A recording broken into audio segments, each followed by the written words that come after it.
우리 지난주까지 데살로니가전서 본문이 끝나고 오늘부터는 데살로니가 후서의 말씀을 보도록 하겠습니다. 여러분, 데살로니가 전서와 후서는 연결되어 있겠죠, 당연히. 그래서 전서의 이 핵심 내용을 한번 정리하고 가는 것이 후서를 이해하는 데 굉장히 유익합니다. 그래서 한번 띄워주시면 여러분 한번 이제 쭉 앞에 부분들을 여러분 한번 생각하시면 됩니다. 데살로니가 교회는 바울이 3주간 머물면서 세워진 교회였습니다. 굉장히 짧은 시간이었죠, 3주. 그럼에도 불구하고 데살로니가 교회 안에는 믿음의 역사, 사랑의 수고, 소망의 인내가 있던 아주 좋은 교회였습니다. 그러나 데살로니가 교회 안에 문제가 있었는데 그것은 예수님의 재림에 관한 오해의 문제였죠. 이 데살로니가 교회의 바른 재림의 신앙을 가르치기 위해서 바울이 쓴 편지가 바로 데살로니가 전서입니다. 그리고 바른 재림의 신앙은 때에 집중하는 것이 아니라 항상 깨어 있는 것이 바른 재림 신앙이다라는 것을 우리가 이 데살로니가 전서를 통해서 전체로 한번 정리할 수 있을 것 같습니다. 여러분, 이 첫 번째 편지가 데살로니가 전서인데 그 편지를 보내고 난 1년이 지나지 않아 바울은 데살로니가 교회에 관한 소식을 다시 듣게 됩니다. 그 얘기를 들어보니까 어떤 얘기를 듣냐면요, 그들이 극심한 핍박과 환난과 어려움 중에서도 믿음을 잘 지키고 있다라는 그런 얘기를 바울이 듣습니다. 그러나 이제 좋은 얘기만 듣는 것이 아니라 그들 안에 여전히 재림 신앙의 오해로 인해서 해결되지 않은 문제들이 있는 것을 그가 듣게 됩니다. 대표적인 문제가 뭐냐면요, 우리가 이제 다음 주에 보겠지만 데살로니가 후서 2장 1절 2절을 보면 데살로니가 성도들 안에 이미 예수님께서 재림하셨다라고 주장하는 사람들도 있었습니다. 이미 예수님 오셨다. 왜 그렇게 주장했냐면, 여러분, 바울이 데살로니가전서 5장에 보면 예수님이 오실 때 어떻게 오신다고 했죠? 한밤중에 도적같이 오신다고 얘기했어요. 그러니까 이 사람들이 이걸 오해합니다. 주님이 오실 때 우리 몰래 오셔. 몰래 오셔? 우리는 몰라? 이미 오셨어. 이런 이제 구조가, 이게 이제 주장이 이렇게 갑니다. 그래서 이미 주님이 오셨어. 우리가 모를 뿐이야. 이런 얘기들을 교회 안에 퍼뜨리는 사람들이 있었다는 것이죠. 이것이 몇몇 성도들을 혼란에 빠뜨리게 되었고, 심지어 이제 주님 오셨어. 그러니까 우리가 하는 거 무슨 의미가 있냐? 일하기를 거부하는 일까지 벌어졌습니다. 그래서 데살로니가후서 3장 10절에 보면 바로 그 유명한 말씀이 나오는데, 일하기 싫어하거든 먹지도 말게 하라. 제가 자주 쓰는 건데, 일하기 싫어? 먹지도 마라. 그 유명한 말씀이 여기에 이제 나오는 거죠. 이 상황에서 바울은 다시 편지를 쓸 필요를 느꼈고 1년이 지나지 않아 다시 그들에게 편지를 써 보냅니다. 이것이 바로 이 데살로니가 후서입니다. 결국 이 데살로니가 후서도 성도들에게 바른 재림의 신앙을 가르치기 위해 적힌 말씀이라는 것을 우리가 이해할 수 있습니다. 여러분, 완벽한 교회 있다 없다? 없다. 완벽한 사람 있다 없다? 나? 아니에요, 여러분. 제가 분명히 말씀드리지만 아닙니다, 여러분. 그래서 완벽한 사람 없어요. 근데 여러분, 모든 사람은요, 잘하는 것과 못하는 것을 두 개 다 가지고 있습니다. 여러분, 데살로니가 교회 안에 이제 문제들을 해결하기 위해 바울이 편지를 썼지만, 바울은 처음부터 그들 안에 있는 문제를 얘기하지 않습니다. 오히려 데살로니가 교회가 잘하고 있는 부분을 위로하고 격려합니다. 여러분, 여기서 우리가 지혜를 얻을 수 있어요. 여러분, 바울의 관심은 언제나 교회가 잘 든든히 서는 것, 문제가 해결되고 든든히 세워지는 데 초점이 맞춰져 있었습니다. 그러나 문제를 다루기 전에 그들을 위로하고 격려하는 것을 볼 수 있습니다. 여러분, 바울이 쓴 서신서 중에 가장 먼저 쓰여진 뭐죠? 갈라디아서를 제외하고, 여러분, 갈라디아서 다음에 쓴 서신서가 데살로니가전서, 오늘 데살로니가 후서가 딱 나옵니다. 근데 여러분, 갈라디아서만요, 이런 위로의 이야기가 없어요. 가장 먼저 쓰여진 이 갈라디아서, 워낙에 급했고 그 문제들이. 그런데 여러분, 이 데살로니가 전후서를 시작으로 모든 서신서를 보면요, 항상 어떤 문제가, 깊은 문제가 있는 교회라도 바울은 항상 그들을 격려하고 칭찬하는 것을 먼저 하는 것을 볼 수 있습니다. 여러분, 우리는 자신의 부족함을 인식하고 점점 성장하고 변화해 가야 합니다. 그러나 여러분, 이런 부분을 얘기할 때 먼저 잘한 것을 나누는 것이 지혜입니다. 여러분, 잘한 것을 먼저 나누는 것이 필요하다는 거예요. 그래야 자신이 문제야라는 느낌을 받지 않습니다. 못한 것부터 딱 얘기하면 내가 문제구나. 여러분, 이 다짜고짜 문제부터 얘기하면 좋아할 사람이 누가 있습니까? 나는 나 문제부터 얘기하면 좋다. 저한테 우리 교육자들, 우리 또 저한테 와서 얘기하는 분들이 있습니다. 교육자들이, 우리 최영순 목사님도 이제 안수 받으면, 목사님 제가 설교하면 날카롭게 지적을 해 주십시오. 그래서 저는 진짜 그 말을 고지고대로 믿고 정직하게 고지고대로 이제 날카롭게 지적을 했어요. 말을 안 해. 그리고 나서 지적을 했는데 그 다음부터 말을 안 해요. 나는 그냥 잘 얘기를 했는데 왜 이렇게 말을 안 하지? 네, 제가 알았어요. 이거는 고지고대로 얘기하면 안 되는 거구나. 그래서 제가 전략을 바꾸기 시작했습니다. 굉장히 설교를 잘한 것을 먼저 앞에 쭉 얘기해주고, 물론 이제 퍼센트는 한 2대8 2대8 근데 먼저 이걸 이제 얘기해주고, 그러니까 이제 그 부분에 대해서 이제 듣기 시작하는 거예요. 여러분, 마음이 다치면 아무리 좋은 이야기도 들리지 않습니다. 여러분, 이론은 이제 우리가 잘 알고 있는데 실제가 어렵죠. 특별히 자녀들에게 이게 너무너무 어렵습니다. 자녀들에게 좋은 얘기, 왜냐하면 딱 이제 문제부터 보이니까. 그러나 오늘 이 원리, 지적 전에 칭찬이라는 이 원리를 꼭 기억했으면 좋겠습니다. 자, 오늘 1장의 내용은 그래서 데살로니가 성도들을 향한 칭찬과 격려의 내용들이라고 여러분 보시면 됩니다. 자, 3절과 4절을 같이 한번 읽어보겠습니다. 시작. 형제들아, 우리가 너희를 위하여 항상 하나님께 감사할지니 이것이 당연함은 너희의 믿음이 더욱 자라고 너희가 다 각기 서로 사랑함이 풍성함이니, 그러므로 너희가 견디고 있는 모든 박해와 환난 중에서 너희 인내와 믿음으로 말미암아 하나님의 여러 교회에서 우리가 친히 자랑하노라. 네, 당시에 데살로니가 교회를 향한 핍박이 있었는데, 여러분, 이 핍박은 로마 정부로부터의 핍박이라고 보기보다 당시에 이 데살로니가의 유력한 유대인들에 의한 핍박이라고 볼 수 있습니다. 여러분, 바울이 전도할 때도 유대인들의 그 등살에 못 이겨서 결국 그 데살로니가를 떠나야만 했죠. 자, 우리 사도행전 17장 4절과 5절을 한번 읽어보겠습니다. 시작.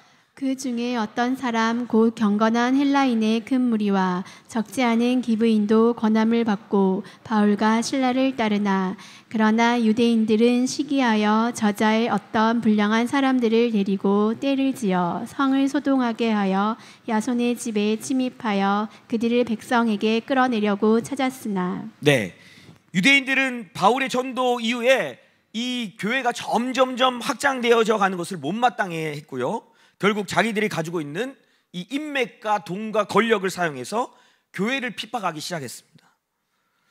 그러나 이 데살로니가 성도들은요, 그 가운데서도 믿음을 굳게 지켰을 뿐만 아니라 오늘 말씀을 보면 오히려 그들의 믿음이 자랐다고 얘기합니다. 사랑이 풍성해졌다고 바울이 그들을 칭찬하고 있습니다. 내가 너희의 이 모습을 여러 교회들에게 자랑한다. 내가 너무너무 기뻐서, 이건 너무나 견딜 수 없어서 자랑한다. 저는 우리 교회 성도들이 나가면 우리 교회를 자랑하고 우리 교회 예배에 와보라고 이런 얘기를 한다는 얘기를 들을 때마다 너무너무 기뻐요. 힘이 납니다. 성도들이 교회를 자랑스러워하고 있구나. 여러분, 이게 얼마나 큰 위로가 되고 힘이 됩니까? 여러분, 바울이 지금 그들에게 이렇게 위로하는 거예요. 내가 너희를 항상 나가면 자랑한다. 교회들에게 너희들이 너무너무 너 잘하고 있기 때문에 그 얘기를 하고 있습니다. 이처럼 1장의 전체 내용은 고난 가운데 있는 데살로니가 성도들을 칭찬하고 그들을 위로하는 내용인데, 여러분, 그 위로의 방법도 여러 가지가 있죠. 이렇게 위로하고 방법도 여러 가지 위로의 방법이 있어요. 먹일 수도 있고요, 말로 할 수도 있고, 그런 방법이 있는데 바울은 오늘 이들을 어떻게 위로하고 있냐, 이 내용을 살펴보면 이 바울의 위로는 너희가 당하고 있는 고난의 의미를 그들에게 알려줌으로 그들로 하여금 힘을 얻게 하는 것을 오늘 볼 수 있습니다. 그래서 저는 오늘 이 설교의 제목을 고난의 의미라고 정했습니다. 사실 이 내용이 오늘 본문의 핵심 알맹이의 인물이기 때문에 그렇습니다. 여러분, 분명 데살로니가 교회에 박해와 환란이 있었어요.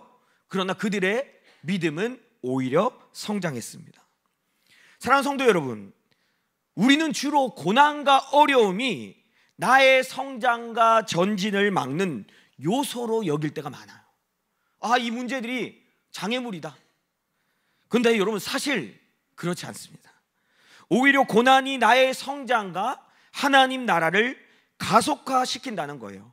이것이 바로 고난의 첫 번째 의미입니다. 자, 첫 번째, 고난은 나의 성장과 하나님의 나라의 전진을 가속화한다. 여러분, 고난을 좋아하는 사람 아무도 없어요. 고난 좋아하는 사람이 어디 있습니까? 그런데 여러분, 고난이 왜 생겨났습니까? 뭐 때문에 생겨났죠? 네, 죄 때문에, 죄로 인해 고난이 들어왔습니다. 그러나 여러분, 하나님은요, 우리의 죄로 인해서 생겨난 고난을 오히려 하나님의 선으로 바꾸셨어요. 그래서 이 고난 안에 보석을 숨겨두셨습니다. 여러분, 하나님의 보석이 곳곳에 있는데요, 하나님이 이 보물찾기를 굉장히 좋아하십니다. 보물찾기. 그래서 보물을 곳곳에 숨겨두시는데, 이 보물을 어디다 딱 집어넣어놨냐면 고난 속에 보물을 넣어두셨다는 거예요. 여러분, 성경에는 곳곳에 이런 원리가 담겨져 있습니다. 그래서 여러분, 다윗도요, 이 원리를 깨닫고 나서 시편에 보면 고난이 내게 유익이다 이렇게 얘기합니다. 여러분, 에이, 그냥 하는 말이네. 여러분, 성경이라니까요. 진짜 그것이 진리이기 때문에 그렇습니다. 그곳에 정말 나에게 필요한 보석이 있어요. 그래서 고난을 지나갈 때 우리는 그 속에서 보석을 발견하게 됩니다. 여러분, 믿음의 사람들은요, 고난 가운데 상황에 반응하지 않고 하나님께 반응하는 법을 배우게 됩니다. 오늘 찬양에도 그렇게 나왔죠. 광야에서 하나님만 의지하고 하나님만 바라보고. 여러분, 광야는 그런 곳이에요. 다른 곳으로 살 수 없는 곳이에요. 오직 하나님만 바라보지 않으면 살 수 없는 곳이 광야예요. 물론 여러분, 우리가 고난이 올 때 처음부터 그러지 못할 때가 많이 있습니다. 힘들기 때문에. 여러분, 힘드니까 안 보이는 거죠. 하나님이 처음에는 주님이 안 보입니다. 그러나 결국 고난 가운데 주님 앞에 엎드리게 되고 하나님 앞에 반응하게 됩니다. 여러분, 이것이 우리의 믿음을 성장시킵니다. 그리고 우리가 하나님 앞에 반응할 때 이전에 내 힘으로 만들어내려고 했던 이 하나님의 나라의 모습이 오히려 하나님의 역사하심으로 말미암아 나타나게 되는 것을 보게 돼요. 내가 하려고 했는데 내 힘이 아니라 하나님이 이루시는 걸 봐요. 근데 오히려 그게 더 빨라져요. 가속화돼요. 우리의 믿음은 언제나 하나님의 나라를 가속화시킵니다. 여러분, 고난이란 말을 하면 생각나는 성경 인물이 있으시죠? 누가 생각나시나요? 욥, 제 대표적인 인물 욥이 생각나죠? 욥은 고난이라는 의미를 우리에게 알려주기 위해 이유 없는 고난을 받은 인물입니다. 여러분, 욥이 고난 받은 이유 아시는 분? 성경에 안 나옵니다. 끝까지 고난을 받은 이유가 안 나와요. 그냥 하나님의 주권이었어요. 근데 여러분, 우리는 압니다. 우리 지금 이 시대를 살아가는 우리에게 고난의 의미를 알려주기 위해서 욥기가 쓰여졌어요. 이유 없는 고난을 받은 인물입니다. 또 있죠, 성경에. 우리 예수님도 이유 없는 고난을 당하셨어요. 그런데 그 고난을 친히 당하심으로 우리에게 순종의 본을 보여주셨다고 성경은 얘기합니다. 욥은 고난을 통과하면서 오히려 더 높은 차원으로 올라가 버립니다. 자, 욥기서 42장 5절 말씀 같이 읽죠. 시작. 네가 주께 대하여 귀로 듣기만 하였사오나 이제는 눈으로 주를 배움나이다. 네, 여러분, 귀로 듣는 수준하고 눈으로 보는 수준은 완전히 차원이 다릅니다. 그 수준까지 올라가 버린 거예요. 여러분, 성경에 또 있습니다. 요셉이란 인물. 여러분, 요셉도 진짜 고통을 당한 사람이죠. 자기 형제에게 팔려가는. 요셉이 분명 하나님의 꿈을 꾸고 그것을 귀하게 여겼던 자는 맞습니다. 그런데 죄송합니다, 그는 싸가지가 없어요. 아버지와 형들에게 이게 무슨 말버릇입니까? 여러분, 좀 돌려서 얘기하면 되잖아요. 그런데 여러분, 꿈을 꿨는데요, 형들의 곡식단이 저한테 절하고 있어요. 형들은 저한테 절할 거예요. 뭐 이런 식이에요.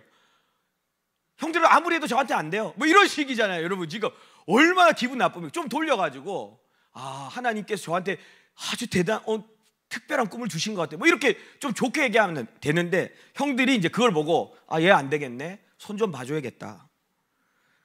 그러니 이제 미워할 수밖에 없으니까 결국 이제 요셉이 고난을 당합니다. 요셉은 자신의 안정과 부유함을 상징하는 채색 옷이 찢어지면서 고난 속으로 들어가게 됩니다. 근데 여러분, 이 시간이 지나가면서 요셉은요, 더욱 성숙하고 성장하게 돼요. 여러분, 고난이 요셉을 성숙시킨 겁니다. 뿐만 아니라 하나님의 나라를 가속화시킵니다. 여러분, 요셉이 애굽으로 유학을 가서 총리가 되려면 시간이 대체 얼마나 걸릴까요? 공부를 굉장히 잘해가지고 애굽으로 유학을 가가지고 이 단계를 밟아가지고 총리까지 올라가려면 올라갈 수 있는 확률이 얼마나 될까요? 여러분, 이거는 불가능해요. 있을 수 없는 일입니다. 미션 임파서블이에요. 왜냐하면 애굽 사람들은요, 이방 사람들과 섞이는 것을 싫어합니다. 특히 목축을 하는 히브리 사람들은 상종을 하지 않는 사람들이 애굽 사람들이에요. 그러니 여러분, 아무리 요셉이 애쓴들 애굽의 총리가 될 수 있습니까? 없어요. 그런 요셉이 하나님의 시간표를 따라가서 고난을 통과하면서 13년 만에 애굽의 총리가 되어버렸어요. 여러분, 이것이 바로 하나님 나라의 가속화예요. 고난의 시간을 우리가 잘 통과하면 여러분, 이게 돌아가는 것처럼 보이거든요. 고난의 시간을 지나갈 때는 나는 왜 이렇게 시간을 돌아가는 것 같지? 그런데 여러분, 그렇지 않습니다. 여러분, 하나님은 시간과 이 모든 공간을 초월하시는 분이에요. 이게 딱 지나고 나서 돌아보면 시간을 한순간에 앞당겨 버립니다. 오히려 가속화시켜 버려요. 누군가 저의 삶에 있어서 가장 큰 성장이 있었던 시기가 언제냐고 묻는다면 저는 주저하지 않고 백골부대의 군대 시절이라고 말할 수 있습니다. 그렇다고 제가 뭐 군대가 체질이거나 제가 군대 생활이 너무 즐거웠다, 여러분, 전혀 그렇지 않습니다. 제가 강원도 철원에서의 저희 군 생활은 고난과 고통의 연속이었어요. 저는 진짜 그곳에서 진짜 많은 시간을 눈물로 보냈습니다. 정말 당하지 않아야 되는 그런 취급들. 제가 한번 얘기해 드렸죠. 저희 고참들이 어느 날 서로 모여서 수근수근 거려요. 나중에 알고 봤더니, 그러더니 나중에 이제 이 고참들끼리 가위바위보를 했습니다. 그 가위바위보의 이유는 서로 저를 데려가지 않는 거였어요.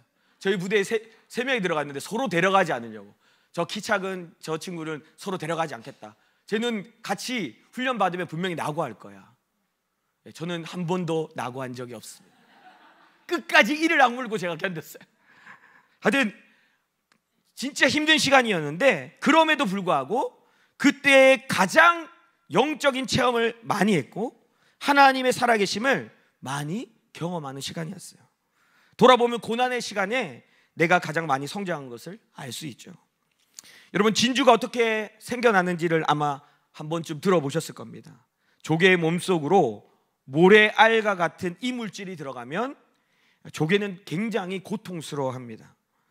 이 몸속에 들어간 모래알이 모두 진주가 되는 것은 아니라고 얘기해요. 모래알이 몸속으로 들어오면 조개는 본능적으로 두 가지 반응을 보인다고 합니다. 하나는 몸속으로 들어온 모래알을 무시해 버리는 거예요. 이렇게 되면 그 조개는 처음에는 괜찮은 것처럼 보이지만 끝내 병들어 죽고 만다고 합니다. 또 다른 하나는 몸속에 들어온 모래알의 도전을 받아들이는 것입니다. 모래알을 받아들인 조개에게는 상처가 나게 되고, 이 조개는 상처를 치료하기 위해 진주층이라는 생명의 즙을 짜내기 시작합니다. 이 진주층으로 계속 진주층을 쌓고 또 쌓고 또 쌓고 모래알을 감싸요. 1년이든 2년이든 계속해서 이 생명의 즙으로 몸속에 들어온 모래알을 감싸면서 만들어지는 것이 바로 진주입니다. 사랑하는 여러분, 진주와 같은 보석은 이렇게 만들어져요. 나에게 주어지는 고난을 여러분 지나갈 때에 오늘 이 원리를 기억하면서 지나갈 수 있기를 축복합니다. 아멘. 두 번째, 고난의 의미를 또 설명하는데, 고난은요, 하나님 나라에 합당한 자라는, 내가 하나님 나라에 합당한 자라는 증거의 표가 되줘요. 내가 받는 고난이 내가 하나님 나라에 합당한 자라는 증거의 표가 되어준다는 것입니다. 자, 5절 말씀을 같이 한번 읽어보겠습니다. 시작. 이는 하나님의 공의로운 심판의 표요 너희로 하여금 하나님의 나라에 합당한 자로 여김을 받게 하려 함이니 그 나라를 위하여 너희가 또한 고난을 받느니라. 여기서 이는 이렇게 되어 있습니다. 이는 하나님의 공의로운 심판의 표요. 이는이 뭐냐? 여러분, 문맥상 너희가 받는 고난입니다. 그러니까 다시 얘기하면 너희가 받는 고난이 하나님의 공의로운 심판의 표이다. 너희가 지금 당하는 이 고난은 너희가 나중에 심판받는 그 공의를 증명해 주는 표가 된다는 그 말씀입니다. 여러분, 모든 사람은 한 번 죽게 되어 있고 그 뒤에 심판이 있습니다. 아멘. 네, 히브리서 9장 27절 같이 읽겠습니다. 시작. 한 번 죽는 것은 사람에게 정해진 것이요 그 후에는 심판이 있으리니. 여러분, 믿는 자들에게도 심판이 있어요. 그런데 안 믿는 자들과 심판이 다릅니다. 믿는 자들은 예수님을 믿을 때 이미 심판대 앞에 한번 섭니다. 그래서 여러분, 우리가 십자가에, 예수님과 함께 십자가에 못 박힌 그 모습으로 그 심판대를 통과하는 거예요. 거기서 통과해버리는 거예요. 여러분, 우리가 성도가 왜 이 땅에서 고난을 받는지 아세요? 이미 예수님을 믿을 때 심판의 자리를 통과해버렸기 때문이에요. 주님과 함께. 그래서 마지막 백보자 심판 앞에서는 성도들은 서지 않습니다. 여러분, 계시록을 배우신 분들 아마 기억나시죠? 백보자의 심판에 우리는 서지 않아요. 여러분, 놀이동산이나 공연장, 극장에 들어가려면 그냥 아무나 들어갈 수 있습니까? 표를 보여주어야 됩니다. 너희가 받은 이 고난이 하나님의 나라에 너희가 들어갈 만한 공의로운 자라는 심판의 표라는 이 말은 우리가 받은 고난이 내가 하나님 나라에 들어갈 합당한 자라는 것을 보여준다는 말이에요. 여러분, 이거 얼마나 놀라운 겁니까? 여러분, 하나님의 나라를 사는 성도는 이 땅에 살면서 하나님의 나라를 위해서 고난을 받게 되어 있습니다. 여러분, 성경이 그렇게 말하는 거예요. 디모데후서 3장 12절 말씀 시작. 무릇 그리스도 예수 안에서 경건하게 살고자 하는 자는 박해를 받으리라. 네, 예수 안에서 경건하게 살고자 하는 자에게 주어지는 고난이 있다. 여러분, 결국 내가 예수 안에 있다는 것을 증명하는 것이 예수님 때문에 당하는 고난이에요. 여러분, 세상은 믿음으로 사는 사람들을 핍박합니다. 왜 세상이 믿는 자들을 미워할까요? 여러분, 그에 대한 답으로 예수님이 이렇게 말씀하십니다. 요한복음 15장 18절과 19절 시작. 세상이 너희를 미워하면 너희보다 먼저 나를 미워한 줄을 알라. 너희가 세상에 속하였으면 세상이 자기의 것을 사랑할 것이나 너희는 세상에 속한 자가 아니요 도리어 내가 너희를 세상에서 택하였기 때문에 세상이 너희를 미워하느니라. 네, 세상이 우리가 믿음으로 반응하는 것을 싫어하고 미워하는 이유는 단 한 가지 때문입니다. 그들이 예수님을 미워하기 때문이죠. 그들이 미워하는 예수님이 우리 안에 사시기 때문에 세상이 우리를 미워할 수밖에 없어요. 예수님을 미워하니까. 근데 그 예수님이 내 안에 계셔. 그러니까 내가 미운 거예요. 그러나 만약 세상이 나를 미워하지 않는다면, 여러분, 반대로 생각하면, 세상이 나를 미워하지 않는다면 그것은 내 안에 예수가 없다는 말일 수도 있습니다. 여러분, 오히려. 또한 여러분, 굉장히 중요한 말씀이 나오는데, 오늘 말씀을 보면 성도인 우리를 향한 태도와 반응, 사람들이 나에게 어떻게 반응하느냐, 그 태도가요, 그 사람이 하나님의 편인지 아니면 반대편인지를 구별하는 이정표가 되는 것을 알 수 있습니다. 자, 6절과 7절을 읽어보겠습니다. 시작. 너희로 환난을 받게 하는 자들에게는 환난으로 갚으시고 환난을 받는 너희에게는 우리와 함께 안식으로 갚으시는 것이 하나님의 공이시니 주 예수께서 자기의 능력의 천사들과 함께 하늘로부터 불꽃 가운데에 나타내실 때에 네. 너희에게 환난을 받게 하는 자들, 너희에게 고난을 주는 자들에게 내가 환난으로 심판하겠다. 왜냐하면 그들은 누구 편에 서 있지 않기 때문에, 하나님 편에 서 있지 않기 때문에. 여러분 신기해요. 지금 악을 행한 자들을 내가 심판하겠다, 이런 말이 아닙니다. 여기서 지금 표현은 뭐냐면 너희에게 환난을 받게 하는 자들을 내가 환난으로 심판하겠다, 이렇게 얘기해요. 왜요? 기준이 뭔데요?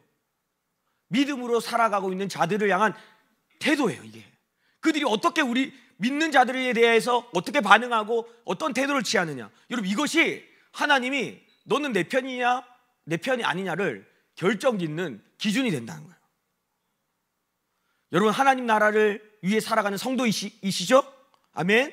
예. 여러분 잘하고 못하고를 넘어서 우리는 하나님 나라를 위해 살아요.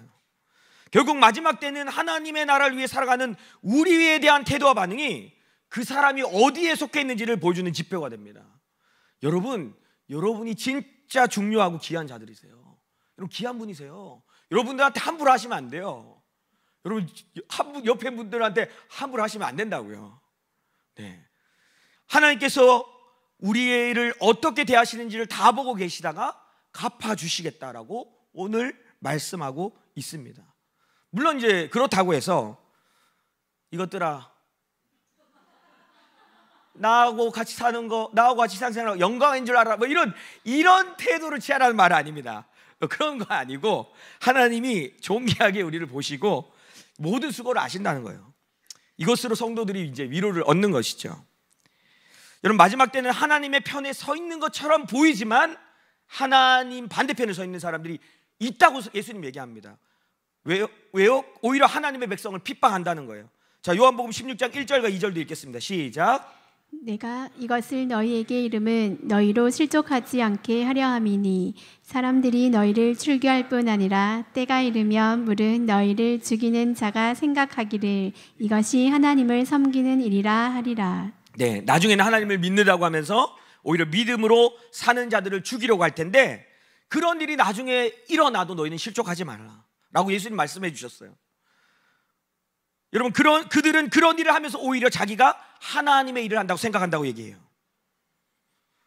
진짜 하나님의 백성들은 하나님의 말씀이 진리인 것을 믿고 세상과 타협하지 않고 거룩과 진리를 지키며 살려고 애쓰는데 그러한 그들을 향해서, 그런 교회를 향해서 돌을 던져요. 너희들은 생각이 왜 이렇게 편협하니? 너희들은 왜 이렇게 생각이 고지식하니? 다 좋은 게 좋은 거 아니냐? 좋게 연합하면 안 되냐? 여러분 이렇게 얘기하는 거예요. 그러면서 자신들이 하나님을 제대로 섬기고 있다고 착각하는 것이죠. 그러나 그렇지 않다고 얘기합니다. 근데 왜 이런 일이 일어나냐? 3절에 이어서 그 뒷절에 바로 이렇게 얘기합니다. 요한복음 16장 3절 시작. 그들이 이런 일을 할 것은 아버지와 나를 알지 못함이라. 네, 하나님과 예수님을 알지 못하기 때문에 일어나는 일이라. 예수님과 실제로 친하지 않은 겁니다. 지식으로 알 수 없어요, 여러분. 그냥 공부해서 아는 게 아닙니다. 영적인 친밀함이 없기 때문에 진짜 예수님이 원하시는 것이 무엇인지를 알지 못하는 겁니다. 그래서 여러분 오늘 데살로니가후서 1장 9절은 이렇게 표현합니다. 자, 한번 같이 읽어보겠습니다. 1장 9절 시작. 이런 자들은 주의 얼굴과 그의 힘의 영광을 떠나 영원한 멸망의 형벌을 받으리로다. 네, 이런 자들은 종교 생활은 할 수 있어도요, 주님의 얼굴과 그분의 영광에서 떨어져 있는 거예요. 그래서 나중에는 완전히 분리된다는 거예요. 이 말이 지금 그때도 떨어져 있기 때문에 나중에는 완전히 분리된다. 그래서 이런 모습이 나타나게 되는 거죠. 사랑하는 성도 여러분, 우리의 영이 깨어있지 않으면 우리도 세상이 주는 고난 앞에서 바르게 반응하지 못할 수 있어요. 여러분 영이 깨어있다는 것은 내 마음대로 반응하지 않고 성령의 인도함을 받는다는 것을 의미합니다. 그래서 자신의 생각과 판단 이전에 내 안에 계신 성령의 마음을 느끼고 알게 되는 것이죠. 여러분, 세상 사람들이 볼 때는 이게 아무런 문제가 되지 않는데 나의 영은 불편함을 느낄 수 있어요. 사람이 남자와 여자만 있는 게 아니라 그 외에도 여러 가지 성이 있다라고 말하는 것을 들을 때 제 영이 불편한 것을 느낍니다. 왜요? 성경은 분명히 이렇게 얘기하거든요. 하나님이 사람을 창조하실 때 남자와 여자로 창조하셨다고 성경이 말하고 있어요. 그래서 내 영이 불편한 거 느끼는 거예요. 그들을 향한 사랑이 없어서가 아니라 성경과 반대되는 이야기를 하기 때문입니다. 여러분의 영도 아마 그런 것을 느끼실 겁니다. 여러분, 성도는 하나님이 대적하는 세상 속에 살기 때문에 여러분, 우리가 기본적으로 고통을 받을 수밖에 없어요. 우리의 영이 받는 고통과 어려움이 있습니다. 그러나 분명한 사실은 이 고난이 내가 어디에 속해 있는지를 보여주는 표임을 기억하고 위로를 얻을 수 있기를 축복합니다. 아멘. 마지막 세 번째는요, 고난은 영광을 가지고 온다는 사실입니다. 자, 10절 말씀 같이 읽겠습니다. 시작. 그날에 그가 강림하사 그의 성도들에게서 영광을 받으시고 모든 믿는 자들에게서 놀랍게 여김을 얻으시리니 이는 우리의 증거가 너희에게 믿어졌음이라. 네, 말씀을 보면 예수님이 재림하실 때에 성도들에게 주어진 영광을 받으신다 되는데 동사로 취하신다는 거예요. 성도들에게 가지고 있는 그 영광을 주님이 오실 때 그 영광을 취하신다는 거예요. 왜냐하면 그게 주님에게는 큰 기쁨이에요.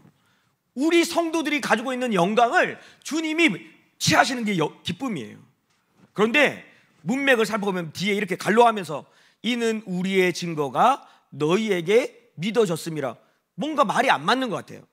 여러분, 이 말은 이렇습니다. 해석하면 주님께서 성도들에게 있는 영광을 취하시는데 그냥 영광을 취하시는 것이 아니라 바울이 전한 복음을 믿음으로 인해서 주어진 고난과 환난을 인내로 견디고 낸 성도들의 영광을 취한다는 것을 여러분 문맥적으로 보면 알 수가 있어요. 그냥 영광이 아니라 그들이 믿음으로 견디고 참으면서 주어진 그 영광을 주님이 오실 때 내가 기쁘다, 이거 이 영광 다 취할게, 네가 가지고 보여준 그 모든 영광을 내가 기쁘게 받을게, 취해 가신다는 거예요. 여러분, 고난을 통과하면서 성도에게는요 예수 그리스도의 영광이 쌓이게 됩니다. 바울은 다른 말로 이것을 예수 그리스도의 흔적이라고 말하기도 합니다. 여러분, 흔적이 눈에 보이는 흔적이 있는 게 아니에요. 여러분, 그리스도의 영광이 우리에게 쌓이는 겁니다. 영광이 쌓이는 거예요. 눈으로는 보이지 않지만 영으로 느낄 수 있습니다. 여러분, 그래서 힘들지만 믿음의 길을 계속 걸어가는 사람들을 만날 때 그 사람들을 만날 때 느껴지는 무게감들이 있어요. 그냥 그 사람들을 만났는데요 그 안에 그 묵직함들이 있어요. 그리고 그냥 말을 안 하거든요. 그냥 보면서 눈빛으로. 근데 그것에서 주어지는 위로, 그냥 격려. 여러분, 제가 여러분에게 말을 많이 하지 않을 겁니다. 하지만 그냥 여러분 아시죠? 그냥 그 영광에서 주어지는 그 묵직함이 있다고요. 그 무게감이 있다고요. 여러분, 무게라는 단어가 카보드가 영광이라는 단어 같은 단어거든요. 여러분, 성경에 이런 인물, 대표적인 인물이 스데반 집사예요. 여러분, 스데반 집사는 믿음과 성령이 충만한 사람이었고 은혜와 권능이 충만하여 큰 기사와 표적을 행했다고 얘기합니다. 그러나 그 결과는 수많은 고난이었습니다. 너무너무 많은 고난을 당했어요. 결국 나중에는 사람들 앞에 끌려와서 혼자 일대 수백 명으로 싸우는 거예요. 그러나 스데반은 그 핍박에 굴복하지 않습니다. 그 시간 가운데 보이지 않지만 스데반에게 엄청난 영광이 쌓이고 있었던 거예요. 그래서 나중에는 스데반을 미워하는 자들조차도 스데반에게 있는 영광을 느낄 수 있었습니다. 사도행전 6장 15절 말씀 같이 읽겠습니다. 시작. 공회 중에 앉은 사람들이 다 스데반을 주목하여 보니 그 얼굴이 천사의 얼굴과 같더라. 네, 여러분, 스데반의 영광이 얼마나 크고 얼마나 예수님께 기쁨이 되었는지 예수님께서 하나님 보좌 우편에서 벌떡 일어나셨습니다. 스데반의 영이 열려가지고 그걸 봤죠. 예수님이 일어나 계신 걸 봤어요. 사도행전 7장 55절과 56절도 읽겠습니다. 시작. 스데반이 성령 충만하여 하늘을 우러러 주목하여 하나님의 영광과 및 예수께서 하나님 우편에 서신 것을 보고 말하되 보라 하늘이 열리고 인자가 하나님 우편에 서신 것을 보노라 한대. 네, 여러분 성도의 고난은 절대 고난으로 끝나지 않습니다. 눈에 보이는 결과와 상관없이 주님을 위한 고난은 영광을 가지고 오게 되어 있습니다. 그렇게 우리는 계속해서 이 길을 가야 하는 것이죠. 마지막 데살로니가후서 1장 12절과 12절을 읽겠습니다. 시작. 이러므로 우리도 항상 너희를 위하여 기도함은 우리 하나님이 너희를 그 부르심에 합당한 자로 여기시고 모든 선을 기뻐함과 믿음의 역사를 능력으로 이루게 하시고 우리 하나님과 주 예수 그리스도의 은혜대로 우리 주 예수의 이름이 너희 가운데서 영광을 받으시고 너희도 그 안에서 영광을 받게 하려 함이라. 아멘. 바울이 데살로니가 성도들을 위한 기도가 나오죠. 고난이 두려워 뒤로 물러가는 것이 아니라 부르심에 합당한 자로 서게 해달라고 그들을 위해 중보하고 기도하면서 너희를 통해 믿음의 역사가 나타나기를 나는 기도하고 있다. 그런데 그렇게 기도하는 이유가 마지막 12절에 나오는데 그것을 통해 주님이 영광 받으실 뿐만 아니라 우리에게도 그 영광이 나타나기 때문이라고 바울은 말합니다. 고난을 통과하는 너희의 삶이 절대 헛되지 않아. 부르심을 따라가는 그 수고, 그 고난이 영광을 가지고 온단다. 그리고 우리 주님께서 그 영광을 기쁘게 받으실 거야. 그것을 위해 나는 너희를 위해 항상 기도하고 있어. 그럼 이것이 바울이 1장의 마지막 내용입니다. 말씀을 정리하겠습니다. 여러분, 마지막 때에는 여러 가지 고난이 있습니다. 데살로니가 교회는 예수님을 믿음으로 이 고난을 받아야만 했습니다. 그러나 바울은 그들에게 뒤로 물러가라고 말하지 않습니다. 좀 살살하라고, 그들을 위로하기 위해서 이제 좀 살살해. 너희들 지금까지 많이 수고했으니까 이제 좀 살살해도 괜찮아. 여러분, 이렇게 말해주지 않습니다. 오히려 고난의 의미를 풀어줌으로 그들로 더 믿음으로 반응하라고 권면합니다. 오늘 고난의 의미 3가지 다시 한번 정리하면서 가겠습니다. 여러분, 한번 우리 같이 한번 읽겠습니다. 1 하면 여러분 읽어주세요. 1. 고난은 하나님의 나라의 전진을 가속화한다. 2. 고난은 내가 하나님 나라에 합당한 자라는 증거가 된다. 3. 고난은 영광을 가지고 온다. 아멘. 사랑하는 성도 여러분, 그렇기에 마지막 때의 고난은 성도가 두려워해야 될 것이 아니라 믿음과 담대함으로 지나가야 하는 것입니다. 오늘 이 고난의 의미를 기억함으로 고난을 능히 이겨낼 뿐 아니라 고난 뒤에 주어지는 영광을 맛보는 자로 서기를 예수님의 이름으로 축복합니다. 아멘. 같이 한번 우리 이 찬양 드리고 기도하겠습니다. 주가 보이신 생명의 길, 주님께서 나에게 보이신 이 생명의 길로 주님과 함께 가겠습니다. 고백합시다.